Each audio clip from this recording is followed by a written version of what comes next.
trennya kan paperless ya, jadi kita tidak pakai uang tunai. Ini tentunya untuk memudahkan dan efisien. Jadi tidak pakai uang kembali, pertanggungjawabnya mudah, dihitungnya juga mudah, sehingga potensi kebocoran juga menjadi kecil. Sehingga mudah-mudahan ini bisa lebih meningkatkan pengunjung untuk mendatangi situs Kelkedi Apung di Desa Sungai Blangcut, Kecamatan Jaya Baru, Kota Banda Aceh. Ayo wisata ke Banda Aceh. Jatuh Aceh.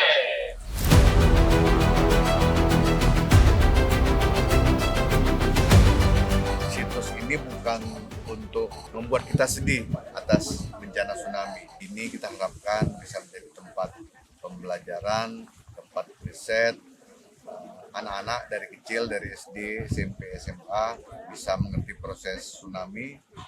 Mudah-mudahan di kedepannya kita bisa lebih siaga bencana untuk menghadapi kita yang memang tinggal di ring of fire, potensi gempa, potensi tsunami, dan rawan bencana lainnya.